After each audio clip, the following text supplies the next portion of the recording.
বিনা তেলে পাকা তালের বড়া বানানো যায়, ভিডিওটি না দেখলে আপনারা বিশ্বাসই করতে পারবেন না। এমন নরম তুলতুলে হয় যে মুখের মধ্যে দিলেই মিলিয়ে যায়। একটা খেলে মন ভরবে না, মনে হবে যেন বারবার বানিয়ে খাই।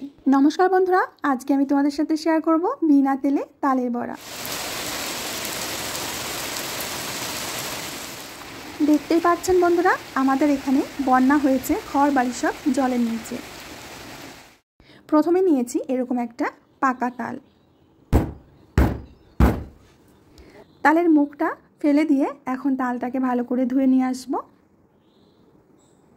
যারা তেলে ভাজা খায় না তারা কিন্তু তালের বড়াও খেতে পারে না, তো এইভাবে যদি তেল ছাড়া তালের বড়া বানানো যায় তারা কিন্তু মন ভরে খেতে পারবে। তো প্রথমে তাল থেকে তালের খোসাটা ছাড়িয়ে দিচ্ছি। তালটা যত ভালো পাকা হবে খোসাটা কিন্তু খুব সহজে উঠে আসবে। তাল কম পাকা থাকলে খোসাটা গা থেকে ছাড়াতেই যায় না। তো আমি দেখো খুব সহজে তাল থেকে খোসাটা ছাড়িয়ে নিয়েছি। এখন এই তাল থেকে মাত্র 5 মিনিটের মধ্যে আমি তালের গোলাটা বের করে দেখাবো। প্রথমে তালের আটিগুলো এরকম একটু নরম করে নেব। এবার এই তাল থেকে কাইগুলো খুব সহজে বের করব। তো এর জন্য আমি এরকম একটা অ্যালুমিনিয়ামের গামলা নিয়েছি। এর উপরে আমি এরকম একটা বাঁশের ঝুড়ি দিচ্ছি। এই ঝুড়ি দিয়ে কিন্তু আমি প্রতি বছর তালের কাই বের করি। এবার এক একটা তালের আটি নিয়ে এরকম ঘষলেই কিন্তু তালের কাইটা খুব সহজে বেরিয়ে আসবে আর ঝটপট অল্প সময়ের মধ্যে কিন্তু হয়ে যাবে। অনেকে অনেকভাবেই তালের কাই বের করো, তো এইটা কিন্তু সব থেকে সহজ পদ্ধতি আর সব থেকে দ্রুত হয়ে যায়। আর যখন তালের কাইটা অনেকটাই ঘষা হয়ে যাবে একটু জলের ছিটা দিয়ে নেবে, তাহলে এতে কিন্তু একটুও কাই বেঁচে থাকবে না।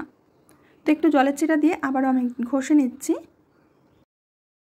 খুব সুন্দরভাবে তালের কাইটা কিন্তু বেরিয়ে গেছে, দেখো আঠিতে একটুও লেগে নেই।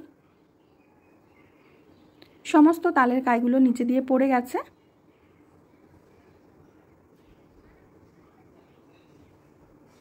আর এইভাবে তালের কাই বের করার ফলে এর ভেতরে কিন্তু একটু আঁশ থাকে না। তোমাদের আমি দেখিয়ে দিচ্ছি। এই দেখো এর মধ্যে কিন্তু একটুও আঁশ নেই। এটা ছাকারও কোনো প্রয়োজন হবে না, এমনিতেই ব্যবহার করতে পারবে। তো তালের কাইটা আমাদের বের করা হয়ে গেছে। এবার গ্যাস ওভেনে একটা প্যান বসিয়ে দিয়ে এর মধ্যে দিয়ে দেব 1 বাটি সুজি। সুজিটাকে একটু নাড়াচাড়া করে ভেজে নিতে হবে। যে পাত্র মেপে সুজিটা নেবে সেই পাত্র মেপেই কিন্তু সব কিছু দিতে হবে। মিনিট 2 নাড়াচাড়া করে নেওয়ার পর এর মধ্যে দিয়ে দিচ্ছি সুজির 3 ভাগের 1 ভাগ ময়দা। এখন ময়দা আর সুজি ভালো করে ভেজে নিতে হবে যাতে এর মধ্যে থাকা কাঁচা গন্ধটা বেরিয়ে যায়। ময়দার পরিবর্তে তোমরা চালের গুঁড়ো ব্যবহার করতে পারো। এখন এটা সাইডে সরিয়ে রেখে অন্য একটা পাত্রের মধ্যে দিয়ে দিচ্ছি 1 বাটি তালের কাই। যে বাটি মেপে আমি সুজি নিয়েছি সেই বাটিরই 1 বাটি তালের কাই দিয়ে দিচ্ছি। সেই বাটিরই হাফ বাটি নারকেল কোড়া আর ওই বাটিরই 1 বাটি জাল করা লিকুইড মিল্ক। এখন সমস্ত কিছুকে একসাথে মিশিয়ে জাল করে নেব। বন্ধুরা ভিডিওটি স্কিপ না করে তোমরা দেখতে থাকো, তাহলে কিন্তু পারফেক্ট তালের বড়া বিনা তেলে তোমরা তৈরি করতে পারবে। কিছুক্ষণ জাল করে নেওয়ার পর মিষ্টির জন্য এখানে দিয়ে দেব চিনি। যে বাটি মেপে আমি সুজি নিয়েছি সেই বাটিরই হাফ বাটি মতো চিনি দিয়ে দেব। মিষ্টিটা তোমাদের পরিমাণ বুঝে দেবে। এবার সমস্ত কিছুকে ভালোভাবে কিছুক্ষণের জন্য জ্বালিয়ে নেব। সামান্য একটু লবণ দিয়ে দিচ্ছি যাতে মিষ্টির ব্যালেন্সটা ঠিকঠাক থাকে। মোটামুটি 5 থেকে 6 মিনিট মতো এইভাবে জাল করে নিয়েছি। এখন দিয়ে দেব আগে থেকে ভেজে রাখা সুজিগুলো।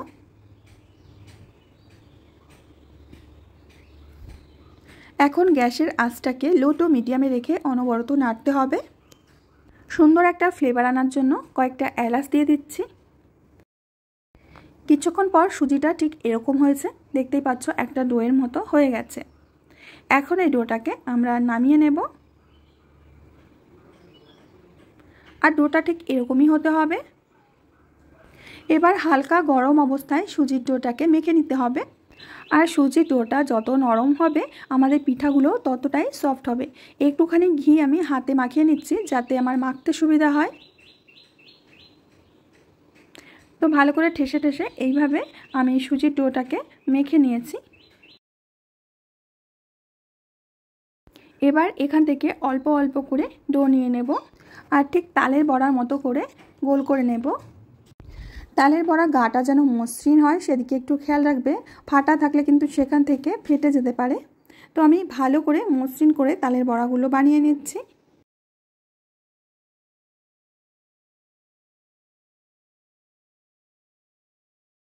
বেশ অনেকগুলোই তালের বড়া আমি একসাথে বানিয়ে নিয়েছি।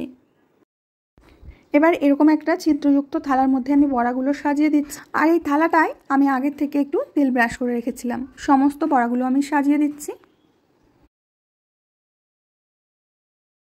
আগে থেকে একটা কড়ার মধ্যে জল গরম হতে দিয়েছিলাম। এখন এই গরম জলের উপর থালাটা বসিয়ে দিয়ে ঢাকনা দিয়ে ঢেকে দেব। এইভাবে আমরা ভাপিয়ে নেব 10 মিনিট।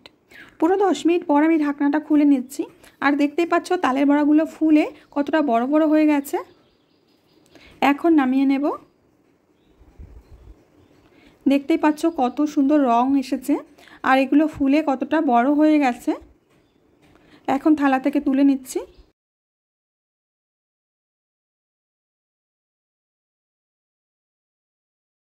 একইভাবে আমি আরও একটা ব্যাচ ভাপিয়ে নিচ্ছি। দেখতেই পাচ্ছ বন্ধুরা তালের বড়ার কালারটা কত সুন্দর এসেছে। এটা দেখতে যতটা লোভনীয় খেতে কিন্তু তার থেকেও বেশি মজার। তোমরা এইভাবে তালের বড়া বানিয়ে একবার খেলে বারবার খেতে চাইবে।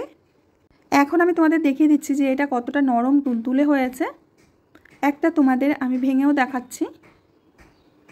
একেবারে নরম তুলতুলে, মুখে দিলেই কিন্তু মিলিয়ে যাবে। বন্ধুরা এতদিন তো তেলে ভাজা তালের বড়া খেয়েই এসেছো, দেখেছো সেটা খেতে কেমন। তো এবার একটু তেল ছাড়া তালের বড়া খেয়েই দেখো যে খেতে কত সুন্দর লাগে।